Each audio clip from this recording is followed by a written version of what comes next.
हाँ, तो अभी ये करेंगे थर्ड क्वेश्चन। मैं सोचा था पैरेलल फोर्सेस को दो दो क्वेश्चन में खत्म कर दो, लेकिन ये एक अच्छा क्वेश्चन है और इसका रिसेंटली मेरे फ्रेंड ने अभी एक डाउट पूछा और वो इसमें कंफ्यूज हो गया था कि जब हम रिजल्टेंट ऐड करते हैं ये सारे फोर्सेस, उसमें ये भी ऐड करो कि नहीं, और जब ये मोमेंट ऐड करते हैं तो जब ये ऐड कर रहा था उसके साथ वो डिस्टेंस भी ऐड करना है या नहीं कपल के साथ। तो अच्छा क्वेश्चन है, डाउट अच्छा है और कईयों को आता है। यूनिट्स एंड डायमेंशन अगर 11th में अच्छा पढ़ा होगा ना तो ये समझने में थोड़ी आसानी होगी। अभी तो सब भूल गए रहेंगे, लेकिन ठीक है, कोशिश करते हैं। हाँ, तो मैं क्वेश्चन पढ़ता हूँ। Replace the force system acting on a bar as shown by a single force. मतलब सिंपल है कि रिजल्टेंट पूछा है और उसका डायग्राम बनाना पड़ेगा कि इस रॉड पे सारे फोर्सेस और कपल्स हटा दिए और एक ही रिजल्टेंट बनाया तो उसका डायग्राम कैसा होगा। Okay, so let us begin. सबसे पहले ये कपल से इसकी वैल्यूज दी हुई, ये क्लॉकवाइज है, मतलब ये ऑटोमेटिकली नेगेटिव हो जाएगा, भले ही दिया नहीं लेकिन एरो से पता है clockwise, anti clockwise, clockwise. Okay, तो यहाँ पे हमारा पहला स्टेप ये है कि सबसे पहले वाई एक्स डायरेक्शन में कोई फोर्स दिख रहा है? नहीं दिख रहा। तो सारे एक्स वाई डायरेक्शन में, तो हम अगर आर बोले या फिर आर वाई बोले या फिर summation of F of Y बोले, सब सेम ही होगा। और एक बात याद रखना, ये फोर्स ही है, ये भी फोर्स है, ये भी फोर्स ही है, जिसे हम रिजल्टेंट कह रहे हैं। मतलब इसमें जो एड्स होंगे ना, जो एडिशन होगा या फिर सब्ट्रैक्शन होगा, उनका जो यूनिट होगा वो न्यूटन न्यूटन न्यूटन ही होना चाहिए। अब आप बोलिए तो बहुत चिंदी बात है, मतलब बहुत बहुत सीधी बात है, इसमें क्या बताना है, यही तो बात है। देखो, -50, -50, -40, इसमें मैं पॉइंट नहीं ले रहा, मैं फिर से रिपीट कर रहा हूँ। जब मोमेंट की बात आएगी तभी एट अ पॉइंट की बात आएगी। यहाँ पे पॉइंट देख के यहाँ पे डिस्टेंस 0 है तो 15 to 0 नहीं, सिर्फ रिजल्टेंट पूछा है। नीचे तो -50, नीचे तो -40, ऊपर है तो +30, ऊपर है तो +20, नीचे तो -40, कितना होता है 80, 120, 130, -30, 100, -80 आर ऑफ, या फिर रिजल्टेंट आ रहा है -80 न्यूटन और 80 न्यूटन, और नीचे की side, don't mind my handwriting, handwriting बहुत बेकार है, मुझे बनना तो डॉक्टर चाहिए था। हाँ, तो ये हो गया। अभी हम निकालेंगे मोमेंट। मोमेंट एट कहाँ निकालना है? ओ, समीशन मोमेंट एट ओ। अभी इसका जो यूनिट है वो न्यूटन मीटर है, मतलब इसमें जो वैल्यूज होगा एफ इंटू डी, ये फोर्स है न्यूटन इंटू मीटर, मतलब ये न्यूटन मीटर हो गया, प्लस या फिर minus newton metre plus minus newton metre, ऐसा। ओके, ठीक है।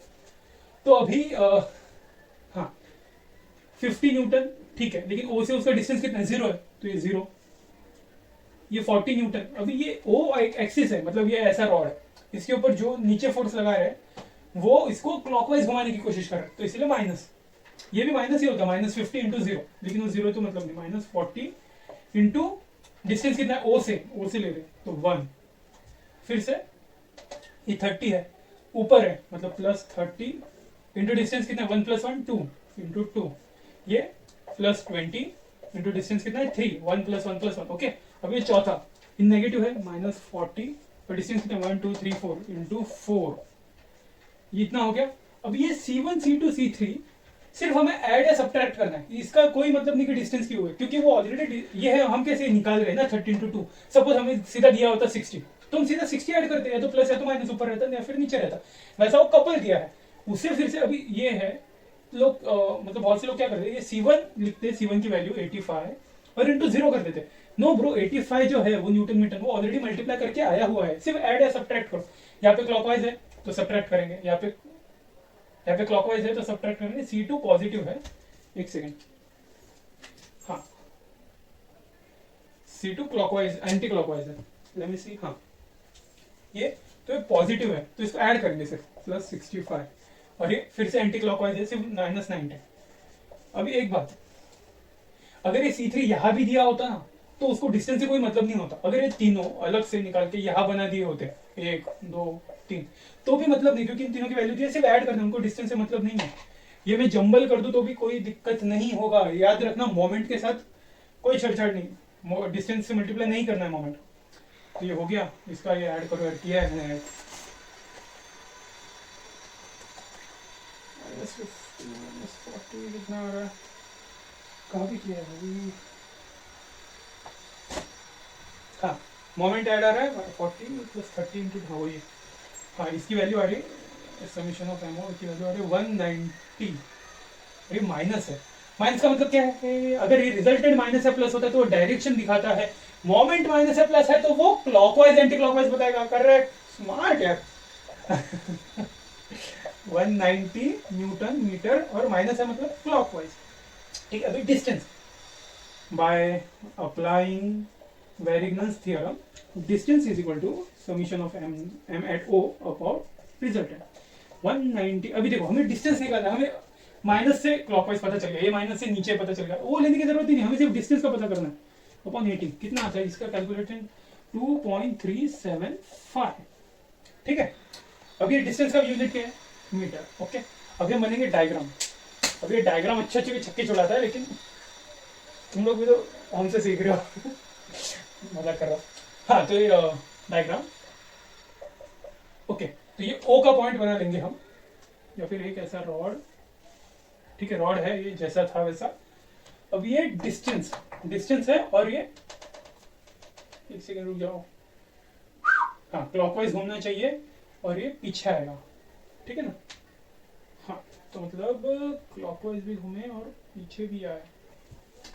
एक सेकंड, इसका दो तरीके सोचे थे यार मैंने समझाने में, पहला याद नहीं आ रहा, दूसरा बता दूं क्या। क्लॉकवाइज है मतलब ऐसा है, थीटा निकाला क्या मैंने, नहीं थीटे की जरूरत ही नहीं, क्लॉकवाइज आएगा। ओके, डिस्टेंस इतना है और रिजल्टेंट नेगेटिव है, तो ये है -80 एफ ऑफ वाई है ना सिर्फ, हाँ तो ये 80 नीचे आएगा और डिस्टेंस कितना है 2.8, तो यहाँ से ये 80 और ये डिस्टेंस है 2.375 मीटर। ओके, तो ये हो गया डायग्राम में। इससे हमें ये भी पता चलता है कि क्लॉकवाइज घूम रहा है, बराबर, रिजल्टेंट 80 आया और डिस्टेंस हाँ ये, हाँ वो पॉइंट याद आ गया मुझे पहला वाला, कि डिस्टेंस जो था, मैं पहले ये बताने वाला था आपको कि डिस्टेंस जो है ना, ये जो रिजल्टेंट है और ओ पॉइंट है उसके बीच का परपेंडिकुलर डिस्टेंस। अभी देखो ये 80 का पॉइंट ये है ऊपर, ये होता तो ये डिस्टेंस भी हम दे सकते थे, लेकिन ये कभी भी डिस्टेंस इनटू एस, टॉर्क क्या रहता है, tau R cross F, and R फिर एफ, फिर जब ऐसे घुमाएंगे तब वो इधर अंदर जाएगा क्लॉकवाइज, मतलब खैर वो फिजिक्स की बात है, लेकिन ये हमेशा परपेंडिकुलर डिस्टेंस और फोर्स रहता है, ये बात याद रखना प्लीज। चलिए फिर ये खत्म, अभी जनरल फोर्स सिस्टम शुरू करते हैं।